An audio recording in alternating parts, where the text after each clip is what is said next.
Unstoppable kick-ass confidence. Are you ready?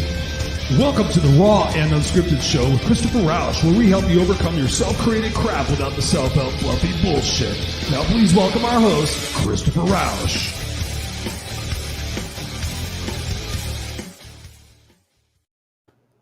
And please welcome our host, Christopher Rausch. What's going on, ladies and gentlemen, boys and girls, the misfits for life of the Kickass Nation? It is I, Christopher Rausch, your No Excuses coach, and we are back here with another episode of the Raw and Unscripted show with yours truly, where I help you overcome your self-created crap without the self-help fluffy bullshit. What's going on, ladies and gentlemen, boys and girls? I hope you're having a fantastic day. I hope you're having a fantastic week. I hope you're having a fantastic Kickass summer. What's up? What's up? Let's make sure we're interacting in the comments tonight, letting us know how you guys are doing. We appreciate you guys being here, whether you're live or on the replay. We're coming to you every single Tuesday night, 7 p.m. Pacific Standard Time. So make sure it's in your calendar. I know a lot of you guys are regulars, whether you're live or on the replay. We appreciate you. And if you're new to the show, we appreciate you engaging with us in the comments, asking us questions, and we will be sure to get you the answers of those things that are burning in your heart, because this is a conversation between myself and my guest and you guys. We're sitting in a bar, we're sitting in a coffee shop, we're conversating. You guys are kind of like, oh, what are those guys talking about? You know, how can I improve my confidence? How can I raise my awareness? How can I start having a kick-ass life? So this is a conversation between all of us, and we appreciate you again. If you guys aren't familiar, we are on podcast as well. I know a lot of you guys watch the video cast, but if you go to where podcasts are sold, iTunes, Spotify, iHeart, wherever the fuck you want to go, just type in Raw and Unscripted. You can type in Christopher Rausch. You'll find all my shows. And truth be told, I have another show coming up. Ooh, yes, ladies and gentlemen, not only 2 shows a week, but now 3 shows a week. And more details on that. But just to say, it's for parents of kids who would like for them to have a kick-ass life. So that's what's going on. And as always, I got a little plug for you guys. As you know, we got our wristbands in. We got the No Excuses on one side. We got Believe on the other side. We got the other one that says Unstoppable, and we got No Excuses on this side. So we're selling them as a pair. We sell them individually. You can buy them as a pack and give them to your friends. We've had quite a few sales already. I thank you guys for those of you guys who have done it. Thank you guys for tagging me in the pictures. As you can tell, I wear them religiously. I'm a bracelet guy. Somebody called me a pirate the other day, and I took offense to it for a second. I said, wait a minute, I think that's kind of cool. So anyways, we appreciate you for that. And one more little part of business: Help Heal Humanity. Ladies and gentlemen, boys and girls, you guys know I'm massively fond of this organization. I'm on the board of directors for it. HelpHealHumanity.org. If you're listening on the podcast, I have a ticker going across the bottom. Just a phenomenal organization. I've been involved with it for a couple of years now, and it's all designed about how we can help heal humanity. There's so much chaos and so much uncertainty and divisiveness going on in the world today, and people are struggling. So Help Heal Humanity is all about helping people overcome their food insecurities, their confidence insecurities, to be able to get the tools and the strategies to live a kick-ass life. We do that all over the world, but right now we're focused on Haiti. We've got a program in Haiti where we're raising $100,000 to send kids to school in one of the roughest neighborhoods in Haiti. And if you guys haven't been living under a rock, you guys know Haiti has experienced so many tragedies. They've had a couple of earthquakes. They've had the president of their country assassinated. They've got a bunch of gang activity on there, and we're still sending these kids to school. And the truth be told, we feed them 3 times a week. So your donation, whatever it possibly can be, can help feed those kids, send them to school, give them the tools and the strategies to be able to have a kick-ass life and to be able to make a difference in their lives of themselves and their families. And I get this question every once in a while: Chris, why are you focusing on Haiti when there's a lot of stuff going on here in the United States? And that is a great point. We do things in Canada. We do things here in the United States. We do things in Spain. We do things in Colombia. We do Cambodia. But the reason why we're focusing right now on Haiti is because there's so many resources and there's so many tools and agencies out here that can help us get on our feet again. In Haiti, they have nothing. I mean, literally a tarp, water. It's just anything and everything can help them really try to just get to the next level of surviving and staying nourished. So we appreciate you guys. If you get value out of these shows, please do whatever you can. $5, $10, $100. If you can sponsor a child, my wife and I sponsor 2 children, and even I'm on the board. It's such an amazing feeling to know that you're actually sending a kid to school and actually feeding them. And the truth be told, nobody takes a paycheck. It's not like one of those other organizations where, you know, all the people of the organization live in fancy places. No, even the founder, Serena Buffalino, no paycheck, nothing. It's all out of the goodness of our heart. And that's why I'm involved with it. So helphealhumanity.org. Go check it out. We appreciate you guys for supporting that. If you donate or do anything, whether it's $1, send me a screenshot of that because I'd like to personally thank you. And depending on what you contribute, I would like to offer you something in return, perhaps a period of time with me as a coach to get you where you need to be for your kick-ass life too. So it's all about helping one another, paying it forward, because we're all blessed in one way or another. So that is my commercial. That is it. Now, ladies and gentlemen, for the show. Tonight, I've got an amazing guy. I've done a little bit of research on him. He is passionate. He's heart-centered. He's all about connection and networking and creating viable alternatives and resources for us to elevate ourselves, whether personally or professionally. And I'm welcoming to the Raw and Unscripted show, Mr. Alex Ramirez. What's going on, Alex Ramirez? Welcome to the Raw and Unscripted show, brother. How are you doing? Man, I have a positive attitude. I'm doing things right. I have no fear, and I'm grateful. Damn, no fear and you are grateful. Those are a couple of the things that I really aspire to about gratitude, especially. But one of the first questions I've been asking my guests recently is thinking about the last 2.5 years of our lives and COVID and everything that's gone on, the lockdowns and whatnot. What have you personally learned about people, and what have you learned most about yourself during this time of transition and chaos? Damn. Well, I guess that, the main thing that I focus on, man, is that you get more of what you focus on. I guess that, man, you get more of what you focus on. Thank you for reminding me. It's totally true. It's totally true. I call the definition. We know the definition of insanity is doing the same thing over and over again and expecting different results. But, I tell people that, where focus goes, energy flows. So like if we're focused on the negative things that are happening in our world, if we wake up in the world and go, oh my God, today is going to be a shitty day, our reticular activation system in our brain, our RAS system, will actually go out there and find opportunities for us to recognize that, oh, there's another thing. There's a guy that dropped me off or cut me off, all these different things. But for me, I wake up in the morning and before my eyes open, I say what I'm grateful for. And then the next thing I do before my eyes open is I say what my intentions are for the day. So I deliberately start my day off in a way that sets me up for success.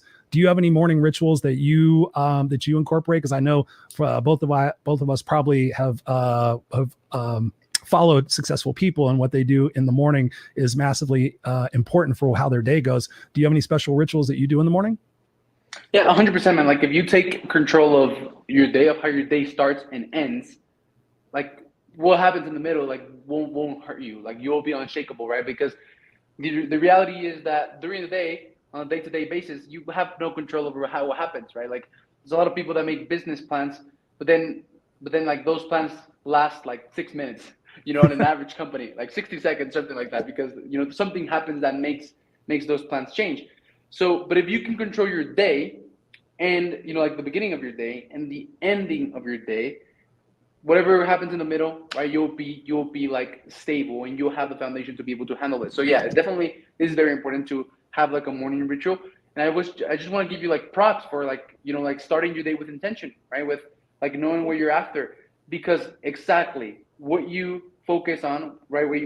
What did you say? What you focus on? Where your focus goes, energy flows. Yeah, where your focus goes, energy flows.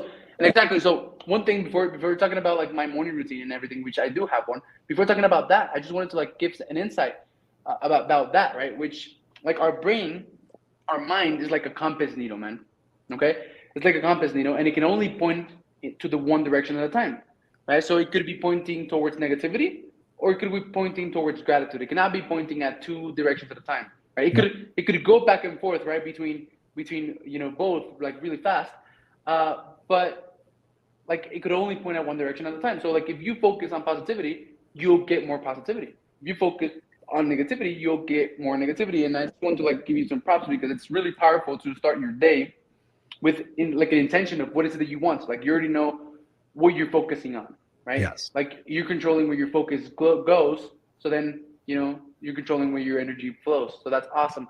And for me, I do have an empowering morning routine, man. I wake up at 4 a.m. every single day. Damn. That's just like me. I'm a morning person. I wake up at 4 a.m. I also go to sleep at 9, right? Like the reason I can wake up at 4 a.m. is because I go to sleep at 9, and sleeping 7 hours for me is like crucial. Like I won't like, like sacrifice my sleep for anything in the world. Right? Like if for some reason I had to go to sleep at 12, I'll wake up at 7. Right? Wow. But like I won't sacrifice my sleep, and I just won't. That's really crazy, but I won't. And I haven't been for a long time. Haven't been sacrificing my sleep for a long time. So I go to sleep at 9, wake up at 4 a.m. One really important thing about my morning routine is that it starts the night before, man. Nice. Tell me about that. So like, this clothes, the shorts that I'm wearing, my socks and everything, like they're ready, right? Besides the sofa in my living room, they're ready. My shoes, everything that I'm gonna wear is ready. This water bottle is ready. Nice. It Cheers. fills up, right? The coffee maker is ready with coffee, with a filter, with coffee, with water. My vitamins are out. Like I take like 5 different types of vitamins. I take them out, right? And then I put them, besides my water that's already filled up, besides my coffee maker that it's already, ready with coffee and the filter and water. My clothes are ready. Everything is ready, right? So I wake up, my alarm, that's something very important. My alarm is all the way to the other side of the room.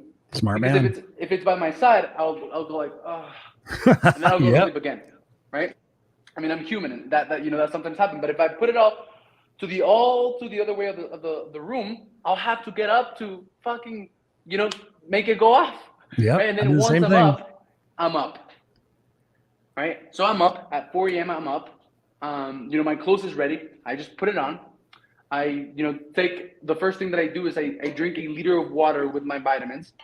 That's ready. So far 2 minutes have passed. I'm already dressed. I've already taken a liter of water, 1 liter of water, and I've already taken vitamins into my body. I go downstairs, brush my teeth, and wash my face. That takes me like about 3 minutes. That's like 5 minutes. And then before going downstairs, I go to the coffee maker and press the button. And while I'm brushing my teeth and washing my face, by the time I get up, this is ready to be filled up because the coffee is ready. Right. So it literally takes me like 5 to 10 minutes to get ready, man. To get ready, come here to my office, and be ready to work or be ready to do whatever it is that I gotta do. And my morning routine consists of 2 different things, right? Either like I'm ready to go and I like knock out a task, knock out like a high leverage, high value, quality task, like some priority, right? Yep. Because I'm just ready to go. Or I go through like my journaling, right? Like I connect to gratitude. I connect to gratitude every single day. I express gratitude to myself, and gratitude of my goals. Like I put myself in a state in which I feel grateful for all of the things that I'm going after, right? And I put myself in a state in which I feel like if I had already arrived. Mm-hmm. Smart, right? You're visioneering. Yeah, like and then for the rest of my day, I like literally show up as a person who has already arrived to its goals, and instead of chasing, I become like an attraction machine. Smart right? man. So I connect to gratitude, man. I meditate for 20 minutes, and then I journal, and then I study the Bible. I've recently started studying the Bible. About 3 weeks ago, I accepted Jesus. So that's something new for me, right? Which Congratulations. I started to do. Thank you, man. And so that takes like an hour, right? Like 20 minutes, like 10 minutes to prepare, 20 minutes to meditate, like 10 minutes to like journal, right? 10 to 20 minutes, that's like 30, 40 minutes. And then what else? Oh yeah, and then going through my vision, I have this thing called the mental pathway programming, okay? Which is basically to like wash your brain, right? Like I wash my brain every single day. I like literally program myself to believe that everything that I want is already mine, and I'm just like in the process towards getting it. I read like affirmations. It's visual affirmations, right? Yeah, exactly. This is my obituary, right? Like this is my my Wikipedia page right here. I literally like in a couple of years from now, like someone's gonna go on Google and they're gonna search Alex Ramirez, the modern gentleman, and then a Wikipedia page is gonna come up, and this is exactly what it's going to say in there. I've decided what I want my Wikipedia page to say. Right? You're a smart dude, man. I got my goals written down. I just have 3. I don't have like 10. I just have 3. And I honestly have 2 actually. One because one of them is like self-mastery. That's just to remind me that the inner work never ends. It's like an everyday thing. And then like my vision board, which I also have like right there, like in my wall. I'll show you. Look at this. You see that vision board? Yeah. You're doing a lot of the same things I do. I mean, you're doing what's prescriptive of what successful people do. Look at this. He's taking me on a field trip. Look at this. Nice. Like it's big, man. right? Like those are my my core values, like what I value. This is what I want. Man, like throwing events, virtual events and stuff. Like I thought that I was going to be. I mean, I think this works, man. Honestly, like I don't know, but I think this works because I thought that I was going to be doing this in like 5-10 years from now. I'm 21, by the way, and I thought that I was going to be throwing events and stuff like that, like become a millionaire in like 10 years from now. But it's happening already, right? And it's not. And I believe like this is it. Like connecting to gratitude, feeling as if you had already arrived. This like going everything like, you know, like going through this every single day. Like this is my story. Every single little square represents something in my story. And obviously, like my past, I didn't decide that. But now, from here onward, I've decided the chapters of my story, how that's gonna look like. So dude, Alex, that is so. I want to stop you right there because you said so much there that I could jump off on. One of the things that you've really done. I mean, you're 21 years old. That's phenomenal. I've studied successful people all my life. I'm 53, so I've got a little bit of time on you. But what you've described here and your intentions of what you're visualizing for your success to be, that is part of the true nature of what makes people successful, because our brain doesn't know real reality from perceived reality. Because if we have a bad dream, we wake up in the middle of the night, what happens? Nothing happened, but our brains perceive something to happen. So we wake up, our heart's beating, we're sweating, we're feeling like, you know, whatever just happened. So what you're doing is you're setting the story into motion for what it is that you desire to become a reality. So being 21 years old, talk to me about young Alex. I mean, what was your initial story like? Were you always so positive, or maybe what were some of the mentors in your life that helped you become the person you are today? Was I always so positive? Well, man, yeah, actually, yeah, man. But you know what? I got lost. I was like I'm from Mexico. Actually, 3 years ago, man, I couldn't speak English at all. Wow, you're doing a fucking great job. I'm Mexican, and like 3 years ago, I couldn't stand in front of a camera and speak more than 3 words in English without choking myself. So I used to live in Mexico, right? And when I went to school, I used to like sell chips and candy at school. I also, like at 13, like 12, 13 chips and candy, and then I also sold like virtual reality glasses, smart watches back in 2013 and 14 when that started to become a thing. Chinese products. I didn't know about Amazon. If not, it would have been a different story. But I like got them from Alibaba and I would sell them. And then at 14 and 15, I was like selling cars, right? And I was literally making more money than like most adults around me by selling cars. But then from 14 to 18, man, I got lost. I was missing this sense of significance, which I tried to get by being the one that drank the most, being the one that did the most of anything that they would put on the table. And then just drinking and doing drugs and partying and wanting to fit in, right? So actually, yeah, like I've always been like this like driven guy, right? Like I've always like wanted to be more.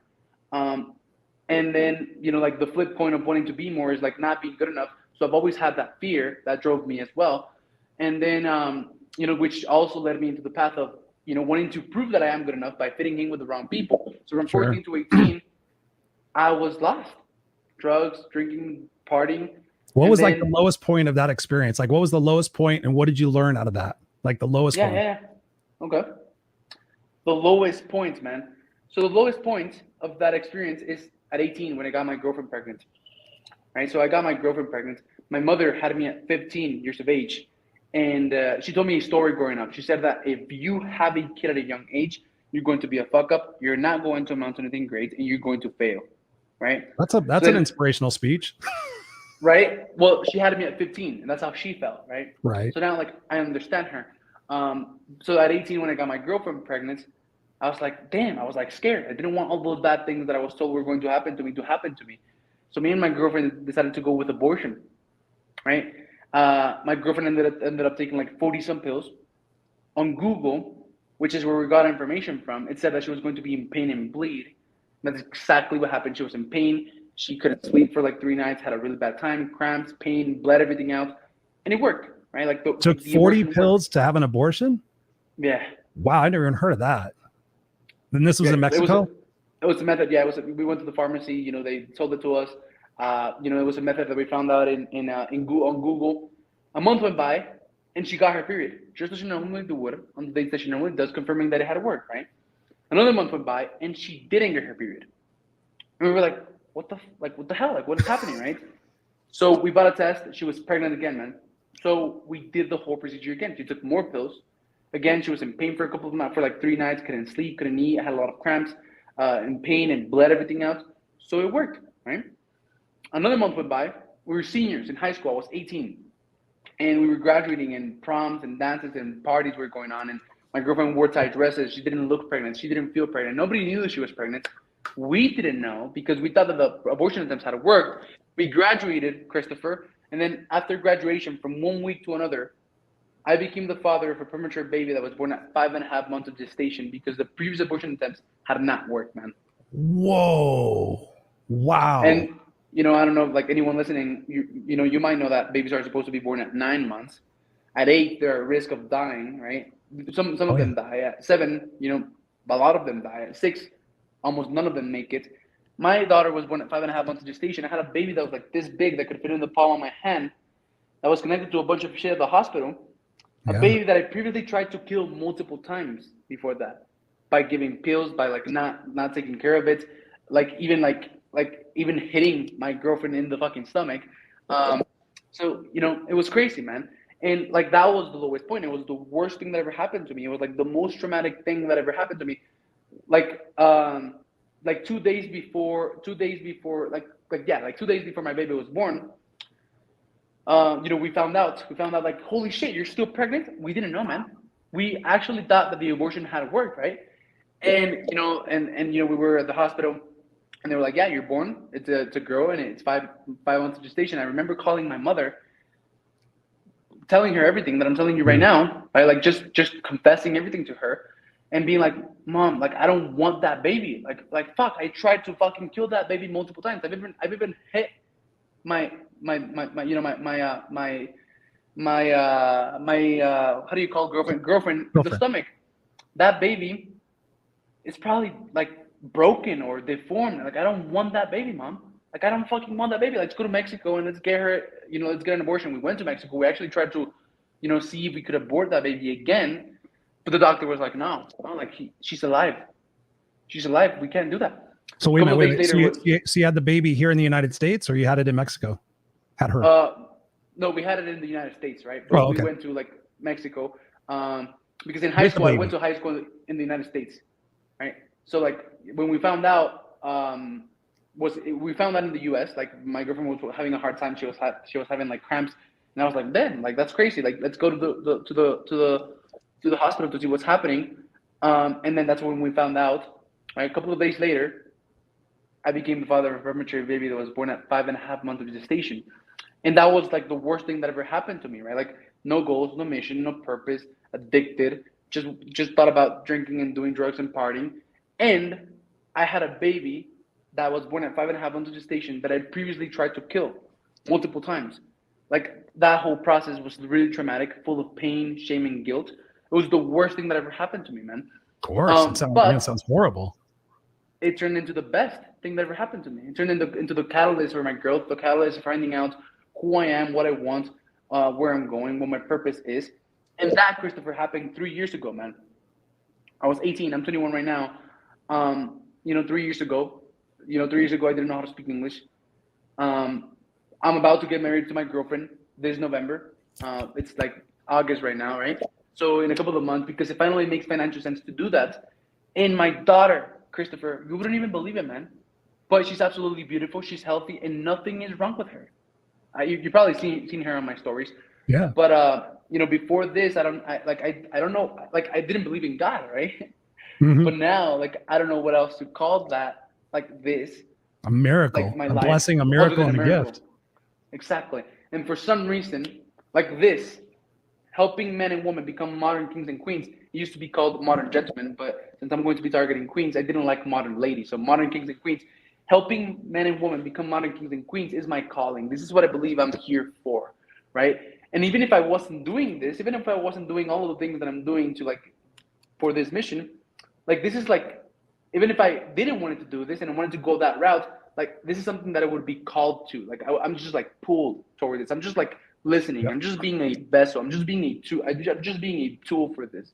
I totally understand. Totally understand. You're in the flow. You're living God's purpose and mission. You have the big vision. That's your why. You talked about, you talked about your obituary. So you've written your eulogy? Yeah, I did it Dude, like 2 years ago. What's the crux of your eulogy? What's like your big why in the world? In my eulogy, let me see. There are a couple of things. One of the main things, like actually the first 3 sentences, is breaking chains of ungratefulness, poverty, mediocrity, drug addiction, and broken families, and people who did not take advantage of the amazing opportunities God, life, and the universe gave them to become better and better and help others become better and better as well. And break those chains of like those generations of ungratefulness, poverty, mediocrity, people who weren't taking advantage of the amazing opportunities God, life, and the universe were giving them, and generations of strong men creating good times creating weak men creating bad times creating strong men, right? Like ending that fucking cycle and turning it into good times, which I'm living right now. I'm living good times, but instead of me being a weak man, I'm gonna be an even stronger, more evolved, wiser man who creates even better times and raises beautiful kids to be stronger than ever, more wiser than ever, more intelligent than ever, men and women who change the world. I love that. So for people who are listening and watching to this show right now, maybe they're stuck. I call them comfortably miserable. What are some first steps that people can take if they're a victim of their past mindset? They're afraid to take chances. They've made past failures and mistakes. What are some strategies that you have your clients do in order to become those kings and queens? Yeah, for sure. Comfortably miserable. Like if someone is comfortably miserable, like they're just miserable. They're not having a fun time with their life, right? But they're comfortable. Like damn, right? I would just like for them to realize that life is not a comfort-centric experience. Like life is a growth-centric experience, right? Like imagine life being a gym, right? And the reason most people live a comfortable but miserable life is because they're not even aware that life is a gym. And you wouldn't show up to the gym thinking, I gotta lift the bar today? What do you mean? Right? Like that's not how you show up to the gym. Like you show up to the gym wanting to put as much weight on the bar as you can, wanting to like bust out as many reps as you can, wanting to like go to failure, right? Like to push yourself, and that's what life is. I believe that life is a growth-centric experience, and you're here to grow and contribute, right? And imagine if an athlete went to the gym and he got under the bar and he was like, "Can you take some weight off the bar, please?" Imagine that, man. Right. And someone who's living a comfortably miserable, life is doing that. Like they're like miserable. They're not having a fun time. And the fun time comes when you get out of your comfort zone, but they're not willing to get out of their comfort zone. So how do you switch that mindset? How do you change that for people, like to go from that situation of feeling like they're a victim of their own past, they're a victim of their own mindset? What are like some simple strategies or complex strategies, whatever you pick, to get them out of that becoming mindset? Aware. The first step is becoming aware that life is a growth-centric experience. If we're in like Earth school, like if you went to school and you didn't know that school was for you to like learn and do work and stuff, you would show up and you would be like, why am I here for? Right? Like, because you're not aware what school is for, right? If you didn't know that school is for you to learn and grow, like you would show up and you would be like, what the hell am I doing here? Right? Like most people are not aware that they're here to like for a purpose, to grow and contribute.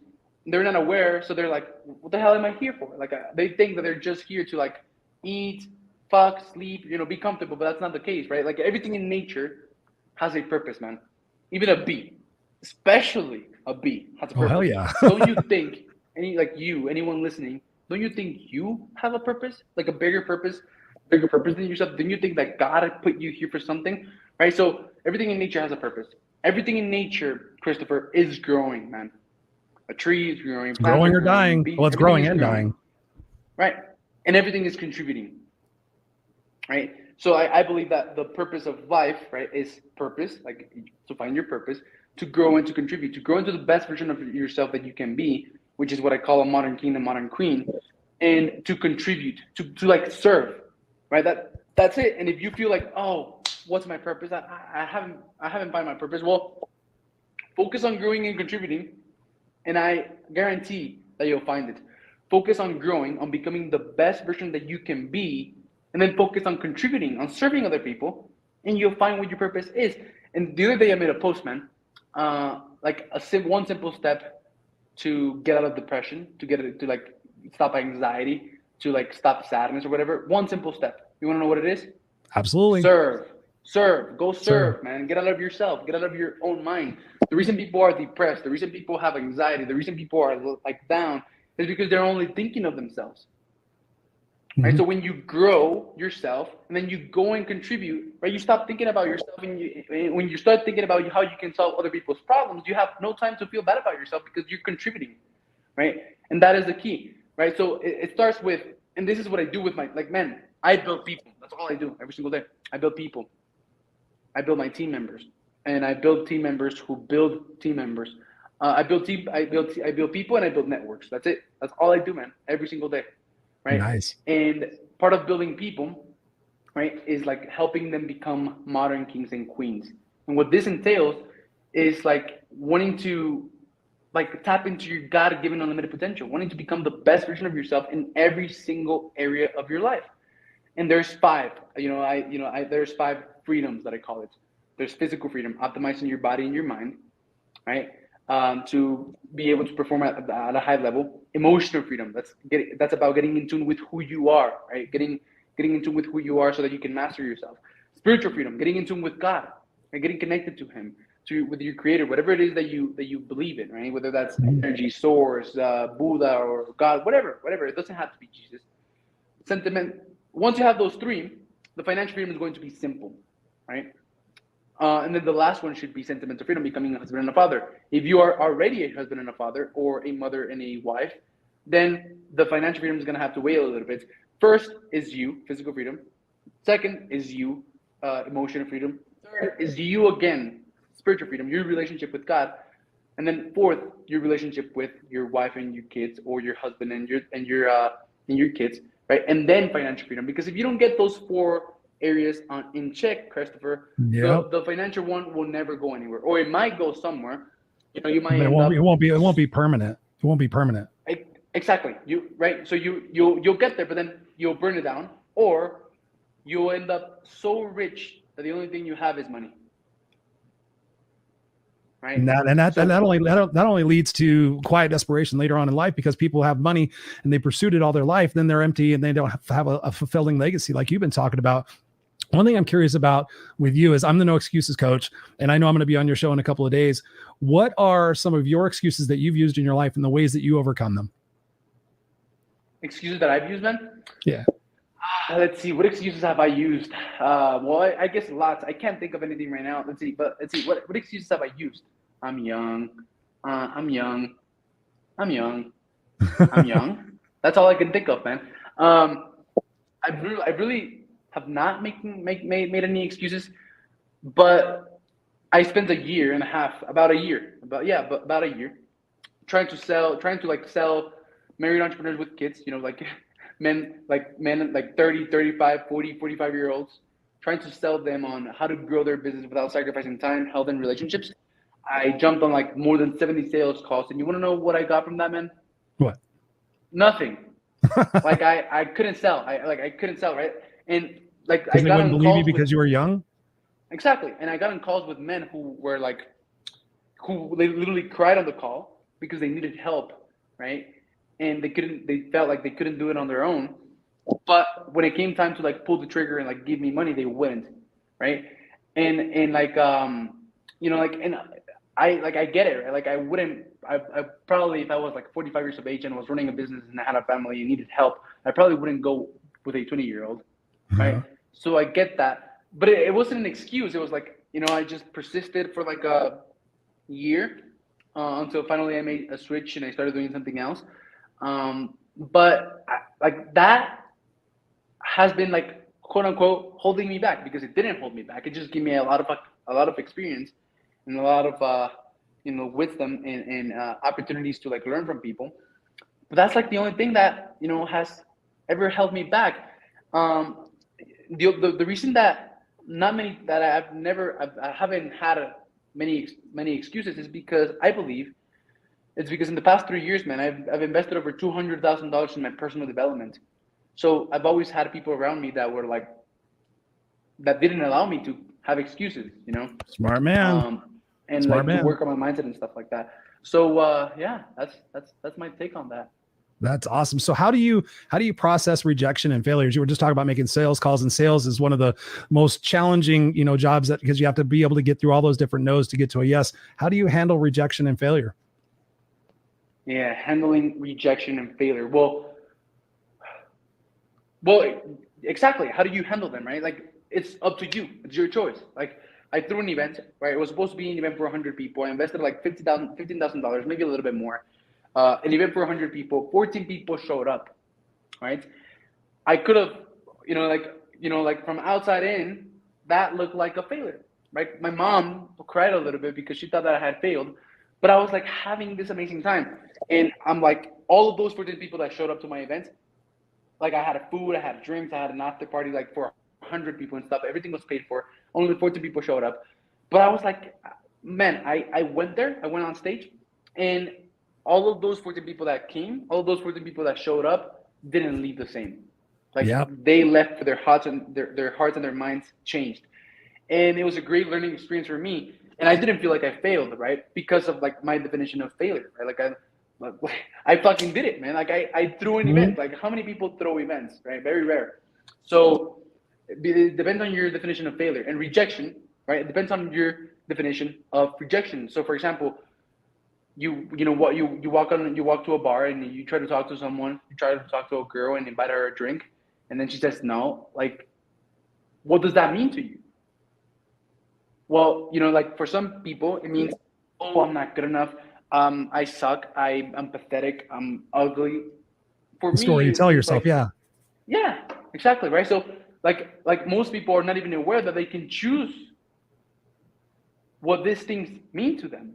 Yeah. Right. So how do you handle failure and rejection? Well, by just like choosing what it means for you. So for example, and then you learn this, right? Like, because like when I was doing those sales calls and I would fall out of the horse, and then I would go like 4 days without working and just depressed, and then I would like get back up again, and then like there were some times in which I would fall off the horse for like a week, for like 2 weeks, and then that turned into a week, and then that turned into like 3 days, and then that turned into like 2 days, and then right now something happens, and then in a couple of minutes I just shift my perspective and I'm ready to go.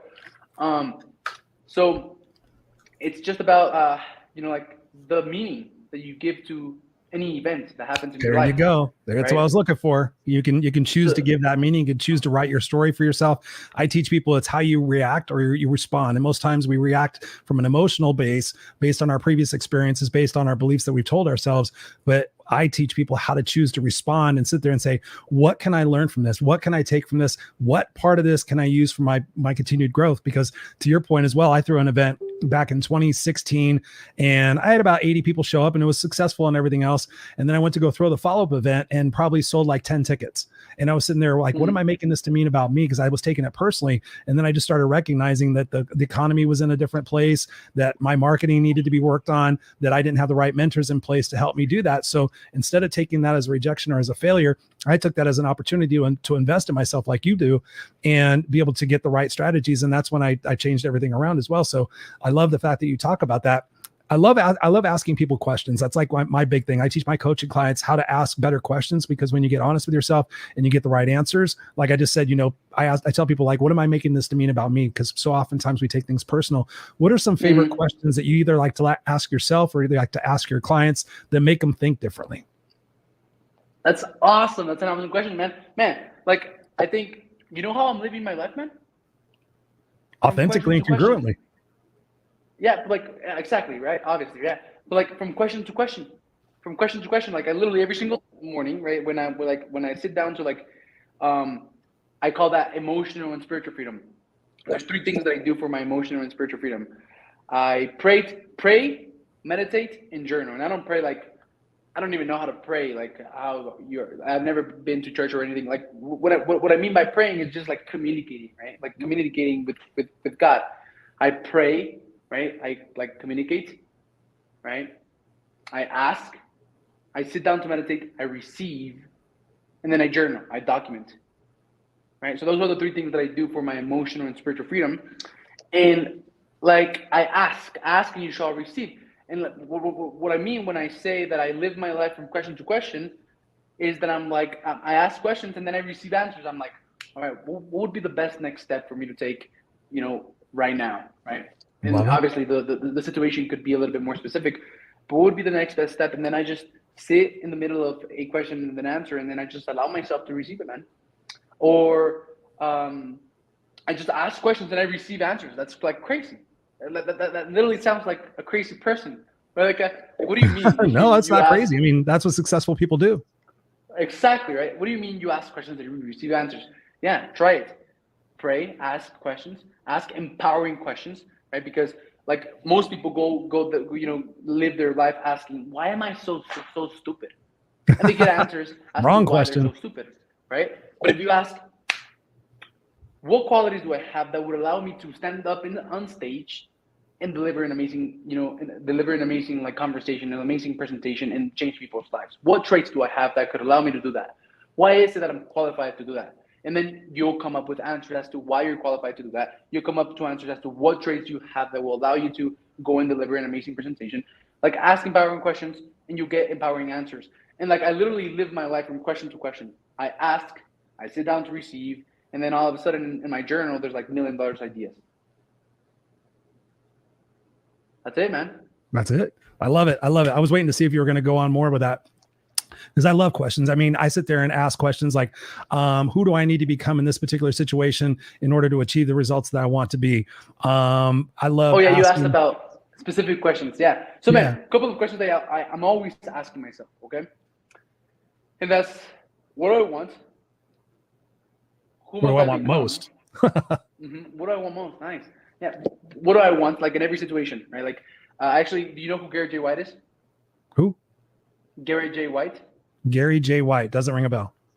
Well, I have like this stack. He calls it a stack, right? It's like a form of questions that you ask yourself, that you go through every time you go through an emotional trigger, right? Like, because you go through an emotional trigger with people, and what most people do is like they just react to that whatever it is that they're feeling, right? But instead, you like take that trigger, that emotional trigger, and then you figure out where you're like, what's the story that's making you feel that way. And then you find out that it's a false story, and then you are like, okay, now that I know that this is a false story, what is it that I want?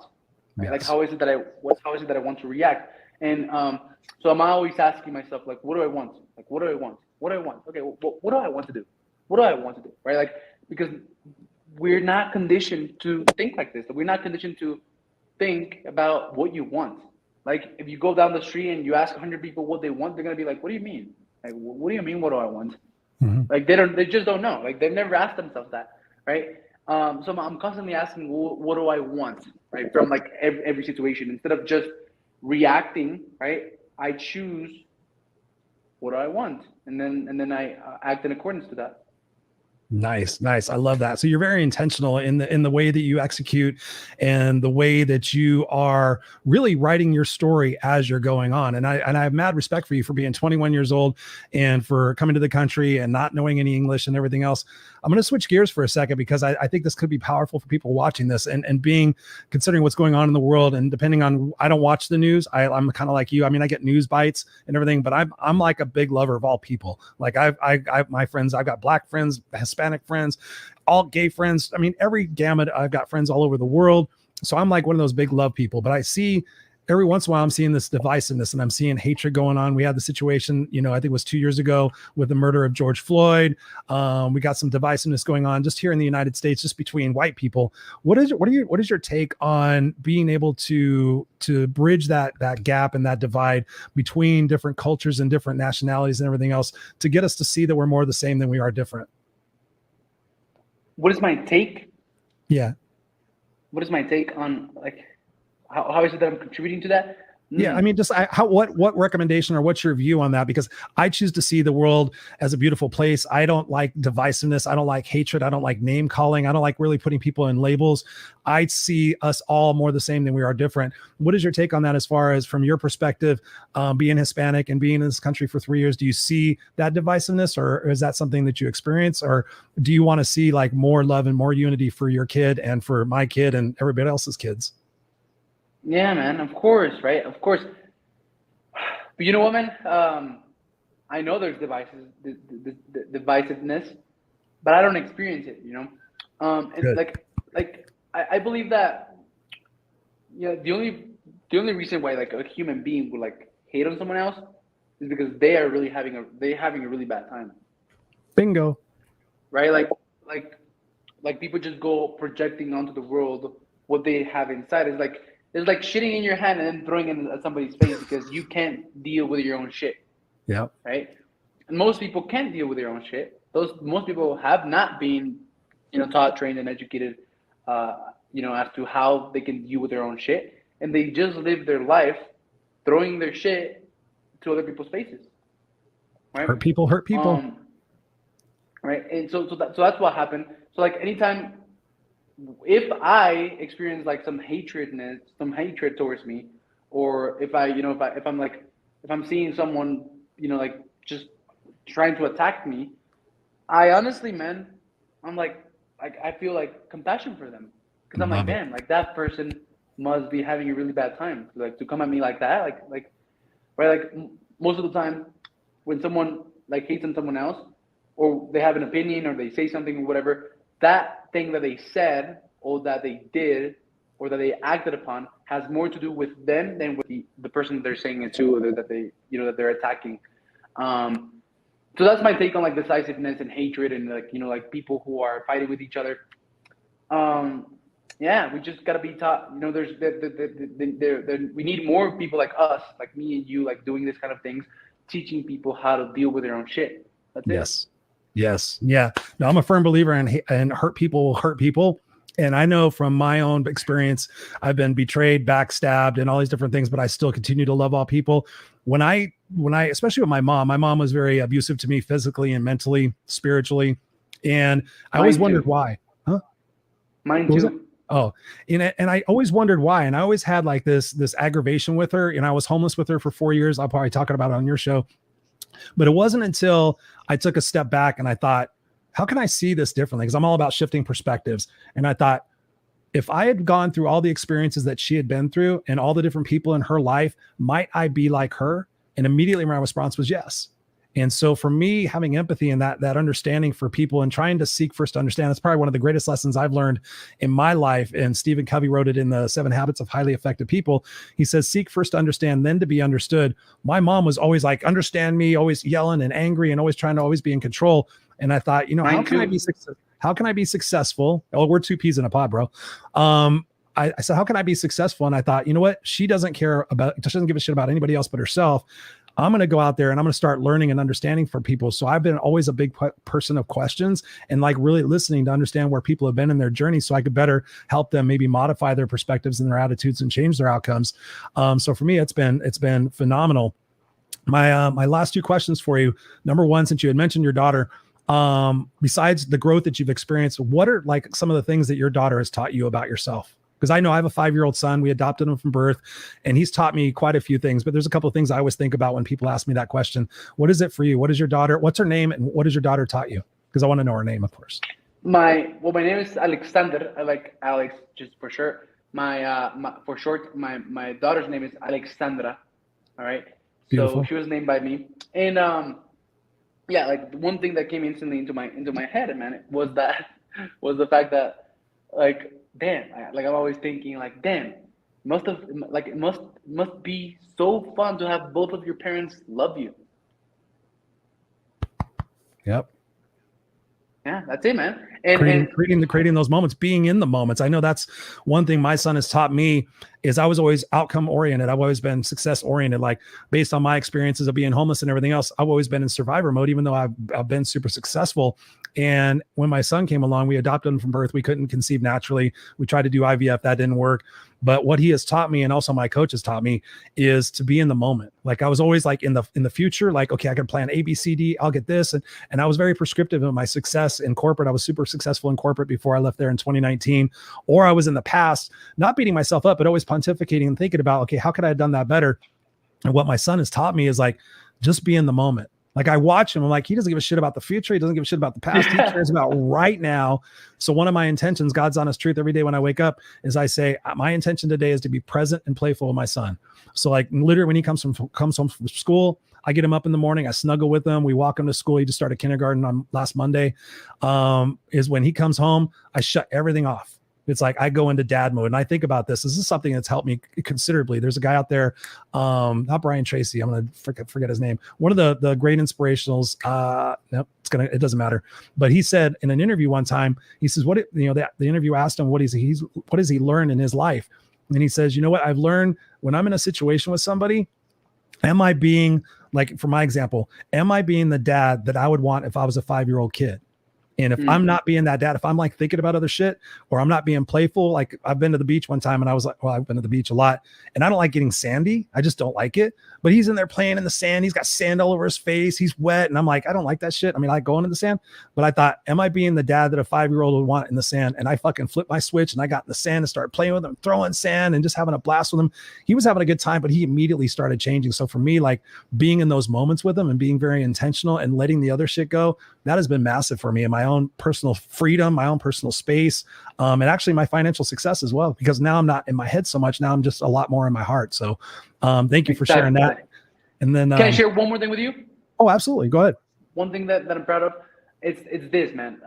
It's this. Look, it's so the other day, my my mother called, right? And my daughter was, La nana me ama. Like, does grandma love me? Dad? Yeah. Of course, baby. And then she asked, and then does Italia love me? Italia is my mother's, like baby daughter, my sister. And it was, yeah, she loves you. And then she said, does mom love me? And then I was like, yeah, she loves you. Everybody loves you, baby. Love or whatever. I talked to her in Spanish, so that's how I'm getting confused. And then I asked her, guess who loves you the most? I asked her. Guess what you think she responded, man? What do you think she responded? I would think you. She said, Alexandra Ramirez herself. She loves her. And that was my first thought, but I was like, that's probably too prophetic. But that's awesome. And she's 3, man.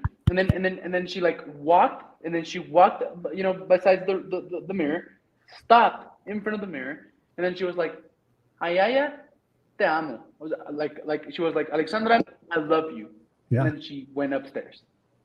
Dude, she's gonna be a game changer in the world, bro. That is awesome. That is awesome. I teach my kid all that stuff. And I said, Dad, Jackson, are you unstoppable? He goes, of course, Dad, I'm kick-ass unstoppable. And he's 5. I'm like, I love it. So final question before we run out of time. We've been going for 54 minutes, dude. This has been awesome. I love chatting with you. You have a microphone to the world right now. You have a microphone to the world. Everybody's listening to Alex Ramirez. What do you say? What do you say to the world right now? It could be business related. It could be personal related. It could be humanitarian. It could be, what do you say to the world right now to make it a better place? Damn, I have to come up with something, man. I have to come up with like an answer, because, man, my mission is helping men and women become modern kings and queens. Like, I literally believe that, that any man and woman, right, like that they have unlimited God-given potential. And in order for them to be able to tap into that, they have to become what I call a modern king and queen and achieve true freedom and work in every single area of their life. Physical freedom, optimizing body and mind, right? Emotional freedom, getting in tune with who they are. Spiritual freedom, getting in tune with who God is.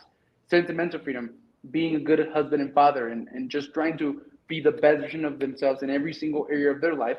And then financial freedom, that's going to be easy. Right? So that would be like my message. And being a modern king and a modern queen, working on those 5 freedoms, working on becoming the best version of yourself, being a growing, expanding, accelerating, compounding human being, is what will give you the capacity to do whatever it is that you want in life, right? Like, in business, to build, grow, and scale a impactful, purpose-driven, and super profitable business. Like, being a modern king and a modern queen is the foundation for that. Like, if you don't have that, you're not going anywhere. Yep. You might get somewhere, but then you like burn it down, or you simply won't have that fulfillment that you are really after. So that is the foundation. And then there's 5 things that you need, what I call the 5 freedom skills, which is like speaking, right? Speaking, networking, sales, marketing, and leadership. Those are the like 5 freedom skills that I call them. And the most impactful for me, man, has been networking. Like the reason that I'm where I am right now, the reason that I've been able to like make so much progress in my life in the past 3 years, what I believe is really good progress, is because of people. Like anything that you want, anything that you want to have, anything that you want to do, anything that you want to be, there's already a bunch of people that already have those type of things that you want to have, that are already doing the type of things that you want to do, and that are already the type of person that you want to become. And the fastest way for you to get there, you have two options. You can like work really hard for years in order to get there, or connect with them. Yeah. And become part of their circle, become part of their social circle. And like networking, like that's been the most impactful for me. Like if you don't know sales, if you don't know marketing, if you don't know leadership, if you don't know like how to speak on stage, just network. Like you can literally network yourself to become rich. Yes. By just having the right relationships. I love it. Alex Ramirez, the Raw and Unscripted Show, brother. Where can people, you sent me a bunch of social media links. I've got a few of them, but where can people connect with you? I have Facebook up here. Awesome. The real Alex Ramirez. What's up, ladies and gentlemen? So there it is, the Raw and Unscripted Show, Alex Ramirez. The thing I want you guys to take away from this particular conversation, you noticed 21 years old, been in the country, very short time, learned to speak English in 3 years, told us about his amazing story, but listen to how intentional and prescriptive he is about his success, his morning ritual. I've told you guys about this a ton of times on the show, like how you start your day. If you go and read all the different successful people in the world, they have a morning ritual. And he talked about some of the components of those, spending time meditating, spending time journaling, taking care of your health, making sure you're hydrating, making sure, like for me, I've told you guys on the show, I set my goals up the night before. So when I walk into my studio right here, I've already got what I call the needle movers. So I've got the needle movers up there. That's what's going to move myself and my financial goals and my personal goals forward. And then I've got my other things that are going on there. So if you're at home watching this and you're struggling with your life and you're struggling with your focus and your clarity and everything else, be intentional about that. Set yourself up the night before. Make sure you have things ready to go. If you've been meaning to go to the gym, have your gym clothes right there. And like he said, put your I don't call it an alarm clock. I call it an opportunity clock. Put a thing across the room.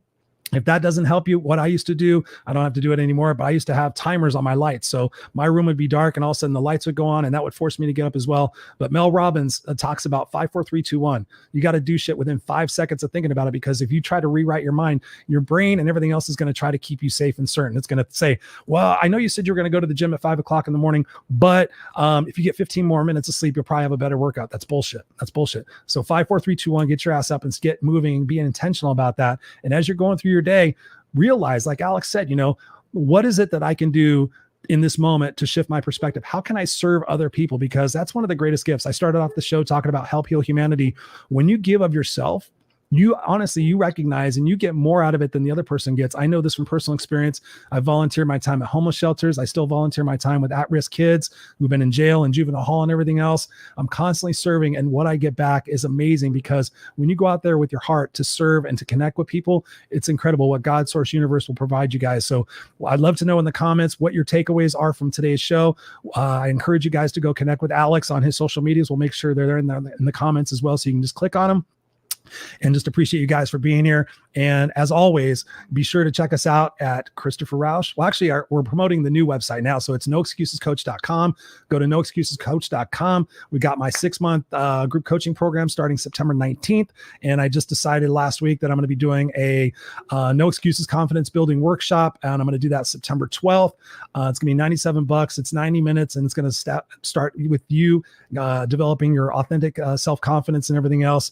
And so I'm going to be posting that up there as well. So go check it out and get on our newsletter, because when you're on our newsletter, you guys get the first choice of whatever's going on. And I always provide special discounts for those guys who are part of the Misfits for Life community. So we appreciate you for tuning in here to the Raw and Unscripted Show. We'll be back next week, same time, Tuesday night, 7 p.m. Pacific Standard Time. And don't forget to check out the Unfiltered Experience, my other show, on Friday nights at 5 p.m. Pacific Standard Time. This week, we got a crazy couple, David and Missy Hartley. They are going to be going on a road trip in a Tesla. So to talk about their experience and how they're preparing for that and the reason why they're doing that. So you definitely want to tune in for that. I'm not going to get that away right now. So I'm going to let you guys go out there, be brilliant,